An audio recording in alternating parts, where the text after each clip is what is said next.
Hello students, welcome back. Now let's go to section 3, hypothesis testing for population means. We did go through hypothesis testing for population means in section 1, like these two examples. But both were under the assumption that we know the population standard deviation sigma. Now, that assumption was outrageous for interval estimations because we don't even know population mean. So how can you assume that we know sigma, the population standard deviation? For hypothesis testing, as a matter of fact, that assumption is okay because both are considered as a part of the null hypotheses. Still, there are cases that we don't know sigma and we have to use sample standard deviation S.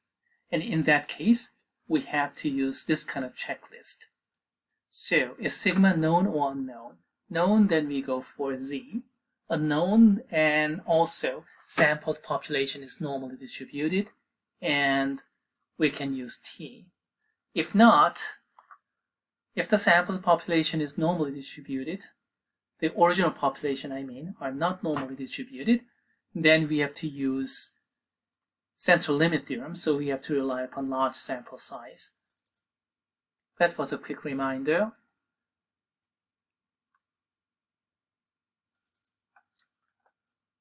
The primary setup is the same. We are using S instead of sigma, otherwise the same. And here's an example problem. We went through a similar example before in interval estimation, actually the very same data set. The data based upon very, very famous experiment by Henry Cavendish, 1798. The density of the Earth is known to be about 5.517 grams per cubic centimeters. Henry Cavendish, an English chemist and physicist who lived from 1731 to 1810, was the first scientist to accurately measure the density of the Earth. Here's the data set based upon his experiment conducted on 1798.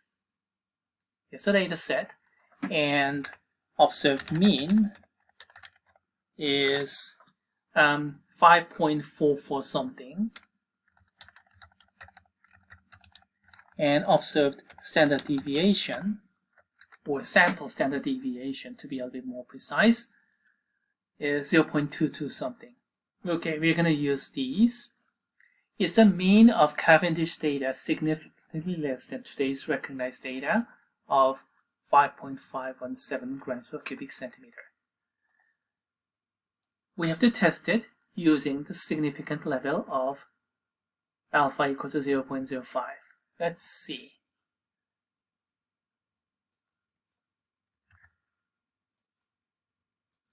Oops. Which of these three do we have to use? Certainly not the last. How about these two?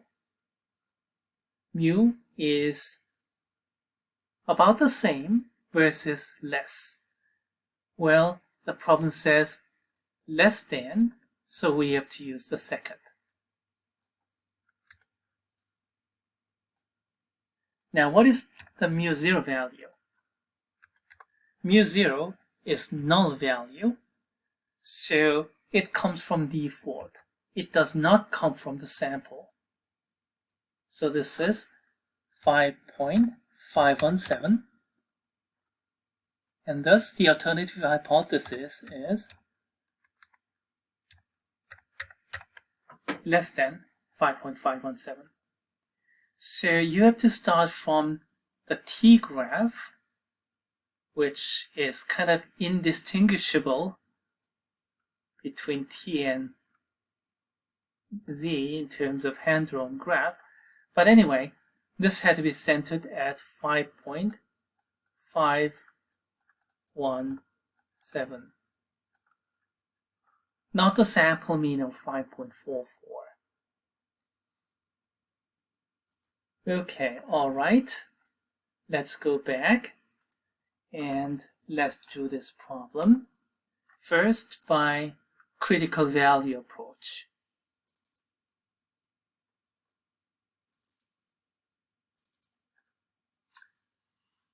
So there are 29 measurements. So the degree of freedom is 28. And x bar, s, we saw those. And standard error is s over square root of n. All right. Hypotheses, yeah, we went through those before. And then here's the initial picture. It's a t-graph centered at mu0, yes, the null, and here's a critical value. Once we find the critical value x1 here, we're going to compare it with x bar of 5.448. If 5.448 x bar falls in the blue region, close to null, so null wins. If it falls in the red region, then too far away from the null, so null loses. How do we find this x value? T-score is n minus center over SE, isn't it? And that has to be approximately equal to the t-score associated to the 5% here. 5% here, and also the degree of freedom of 28, n minus 1. Let's go to the t-table. Here, right-hand side shading, this is t-table. Degree of freedom is 28 here, and 5% over here. Let's move this. So what do we have? We get 1.701. That's the right-hand side shading, isn't it? By symmetry, we'll take negative 1.701. So let's go back to my mathematical notebook. Negative 1.701. Now what about n minus center over SE?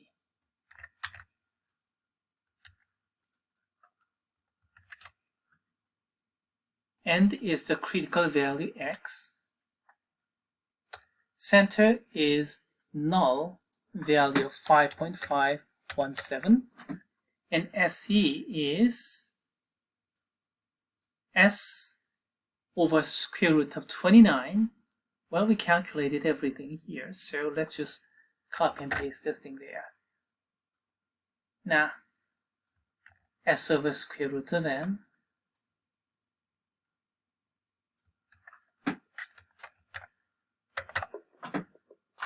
And then from here, let's find out x value.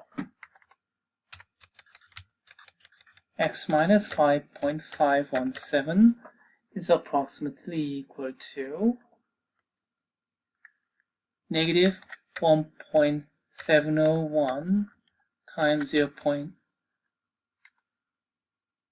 Copy and paste this sample standard deviation over square root of 29. That's it, isn't it? If you flip this denominator to the other side. And then flip this one to the other side, you get this.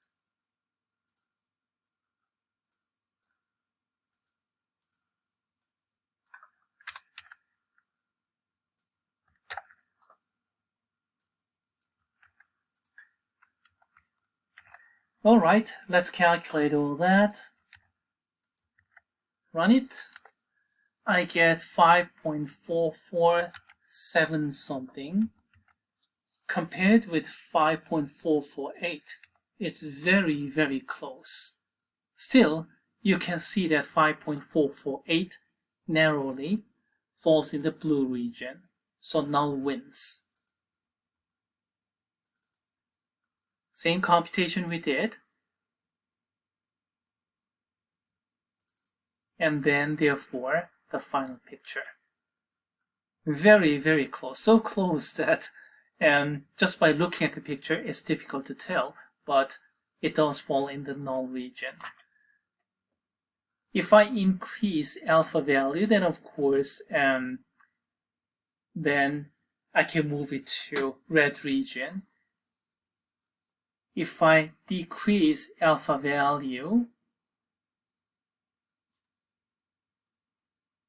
if I decrease alpha value 0.01 or something, then the red region will become smaller, so I can move it closer to blue region. Anyway, for alpha equal to 5%, very close, but we end up with H0, which means it's done reasonably accurately, considering that this was done in 1798. It's an amazing result. Now that was the critical value method. What if we do the same thing, probability method? This is going to be a bit problematic. You'll see. Oh, excuse me. Same sample statistic and all right. And then same hypotheses. And then initial picture is like this. And 5.571, 5.448. And we have to find out the t-value associated to this, which is n minus center over SE.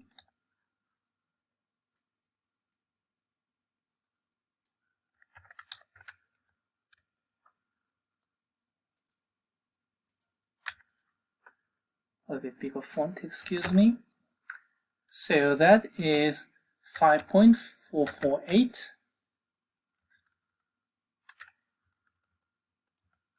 minus 5.517 divided by standard error, standard deviation over square root of 29, which calculated this one.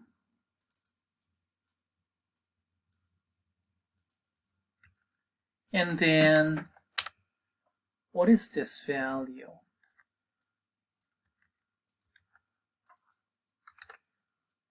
We get negative 1.68 something like this. And then from here, can we find out the probability value? With this table, we can't, because we only have this critical values here. But I can use my logic. Let's see. If you do 5% here, I get at degree of freedom, I get 1.701, but I got 1.6 something, right? 68 something. So the probability will be a little bit bigger than this. So a little bit bigger than 5%. So null hypothesis wins. You can do it like that. Or you can use Mathematica's computation like this.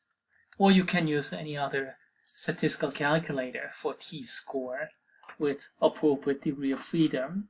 And it turns out for t-score of negative 1.681, the probability is like this, 0.0519 something, a little bit greater than 0.05. So if you don't have statistical calculator or some fancy calculating tool, this method is a little bit difficult to apply. Anyway, here's the final picture. This probability is bigger than 5%, so H0 wins.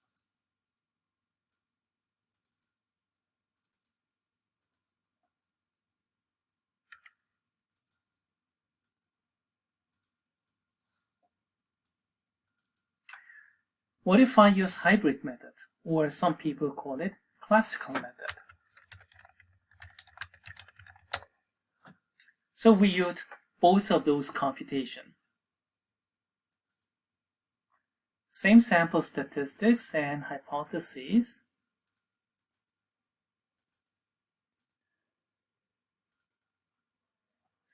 But t-graph is centered at the origin, and we are comparing the t-scores. So we have to look up the t-critical value and t-scores, both of them, and we have to compare. for t-score for x bar, so it came from x bar, so let me name it t bar. So n minus n2 over SE, x bar minus mu 0 over SE, 5.448 minus 5.517 over SE, you end up with negative 168 something. Also, check out the t-score and negative 1.7 something, and then compare. We see that t bar is closer to 0 than the threshold t1, so we say null wins. Here's a picture. See, t bar, and narrowly, but it falls in blue region.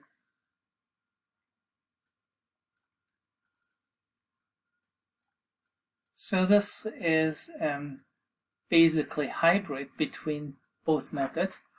We calculate the t-score as if we were doing probability method, but we also look at t-critical value as if we were doing the critical value, x-critical value.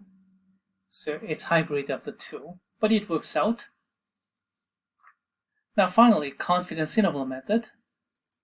This one, we find confidence interval with respect to the observed mean, the sample mean, and the confidence interval, one-sided, unbounded confidence interval from negative infinity to the 95% upper confidence bound.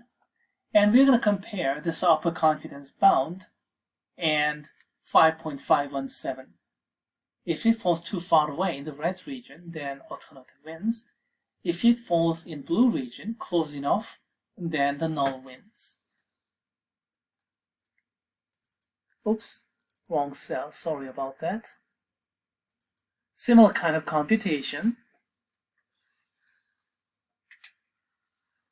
N minus n2 over SE is equal to t-score. Do your computation like this. And then compare 5.517 versus the critical value, this one. So, the null value fell inside the blue region. Blue region I mean by the confidence interval. One-sided, unbounded confidence interval, which begin from negative infinity to the upper confidence bound. Narrowly, but it does fall inside the confidence interval. So H0 wins. Alright, we went through all four methods, and as I told you before, my personal favorite is method number 1, critical value method. Which method do you prefer?